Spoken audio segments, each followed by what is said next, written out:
Selamat siang, Bapak Ibu Siang. sekalian. Kita Ya, akan memulai materi berikutnya.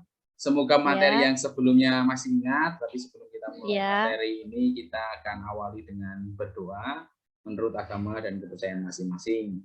Berdoa mulai.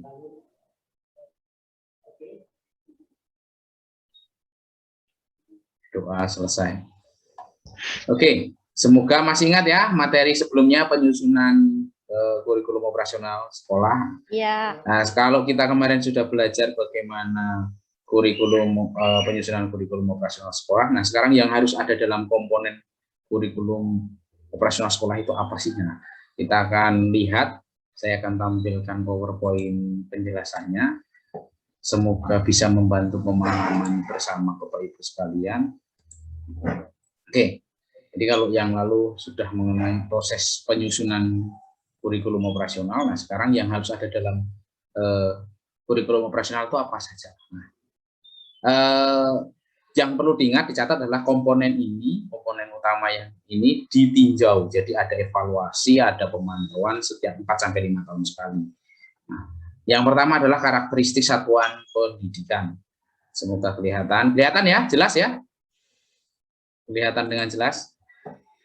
Ini adalah yang pertama karakteristik satuan pendidikan. Nah, untuk menyusun komponen kurikulum, untuk menyusun kurikulum operasional, yang pertama harus diperhatikan adalah karakteristik satuan pendidikan. Bagaimana karakteristiknya sekolah tersebut, kondisi sosial budaya, peserta didik, kemudian gurunya, tenaga pendidiknya di situ seperti apa. Itu menjadi dasar pertimbangan. Yang kedua, setelah tahu karakteristik satuan pendidikan, itu harus bisa merumuskan yang namanya visi misi dan tujuan. Nah, visi misi dan tujuan. Visi misi dan tujuan ini nanti menggambarkan apa yang ingin dicapai, apa yang ingin dituju dalam jangka panjang, ya. Visi. Yang pertama visi jelas dalam jangka panjang. Jadi ini gambaran besar, ya, mimpi besarnya seperti apa. Kemudian nilai-nilai yang di dalamnya tentunya dalam proses penyusunan kurikulum adalah nilai-nilai yang ada dalam visi itu adalah profil Pancasila yang sudah disampaikan materinya pada pertemuan sebelumnya. Kemudian setelah ada visi tersusun, kemudian misi. Misi ini adalah menjabarkan apa gambaran besar yang ada di visi. Jadi misi menjawab bagaimana sekolah mencapai visi. Nilai-nilai yang penting untuk dipegang selama menjalankan misi. Kemudian misi ini dijabarkan lagi menjadi tujuan. Tujuan akhir dari kurikulum sekolah berdampak kepada peserta didik itu seperti apa? Tujuannya menggambarkan patok-patok penting dan selaras dengan misi. Jadi keselarasan dengan misi tujuannya harus selaras dengan misi. Kemudian bagaimana strateginya dalam tujuan itu adalah mencakup atau menampilkan strategi mencapai. Kemudian ada kompetensi karakteristik yang menjadi kekasan lulusan sekolah tersebut dan selaras dengan profil pelajar Pancasila. Yang ada dalam tujuan itu adalah bagaimana kompetensi karakteristik dan kekasan lulusan sekolah tersebut selaras dengan profil pelajar Pancasila. Kemudian komponen yang ketiga adalah pengorganisasian pembelajaran. Jadi bagaimana memanage, jadi mengatur pembelajaran. Pembelajaran itu bisa ekstrakurikuler, intrakurikuler, ada materi pembelajarannya sendiri. Nah, yang tentunya ketiga hal itu yang saya sebutkan tadi itu adalah satu kesatuan dalam sebuah proses pembelajaran.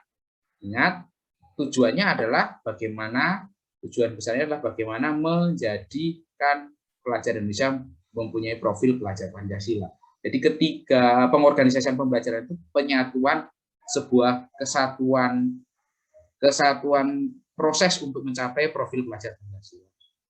Kemudian ada rencana pembelajaran. Nah, rencana pembelajaran komponen yang itu. Rencana pembelajaran itu nanti menggambarkan rencana pembelajaran selama beberapa waktu, biasanya setahun ajaran, itu isinya alur untuk mencapai visi dan misi tadi. Rencana pembelajaran, jadi kemudian komponen yang itu adalah rencana pembelajaran itu untuk mencapai bagaimana langkah-langkahnya. Kemudian ada komponen yang namanya pendampingan, evaluasi, dan pengembangan profesional. Ketika komponen kurikulum operasional diterapkan, nanti ada pendampingan, ada evaluasi dan pengembangan. Nah, Pendampingan itu bagaimana dipantau, proses pelaksanaannya, kemudian evaluasi evaluasi adalah ketika sudah diterapkan seperti apa hasilnya, adakah ada permasalahan. Kemudian ketika ada permasalahan tidak bisa ditemukan, bisa bekerja sama dengan berbagai pihak untuk mengembangkan atau menjawab masalah yang ada. Kemudian yang selanjutnya, itu ada lampiran. Nah, lampiran itu adalah menggambarkan lampirannya itu lampiran perencanaan pembelajaran di ruang lingkup kelas. Jadi bagaimana lampiran itu untuk mencapai profil pelajar Pancasila dijelaskan dalam lampiran itu. Proses pembelajaran harus dikontekstualisasikan dengan kondisi lingkungan sekolah, dengan kebutuhan peserta didik. Itu menjadi dilampirkan dalam kurikulum yang sudah disusun, kurikulum operasional yang sudah disusun. Kemudian ada tentunya melampirkan referensi landasan hukum kenapa bisa membuat kurikulum operasional. Ya, kurikulum operasional itu yang diterapkan di satuan pendidikan.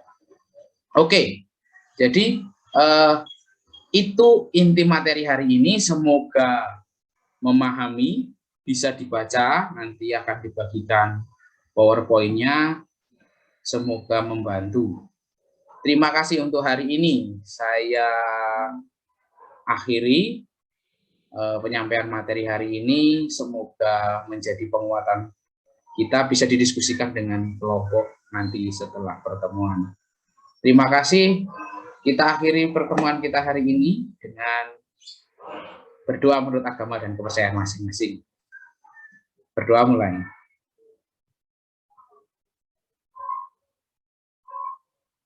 Doa selesai. Oke, terima kasih. Selamat siang. Selamat melanjutkan aktivitas berikutnya.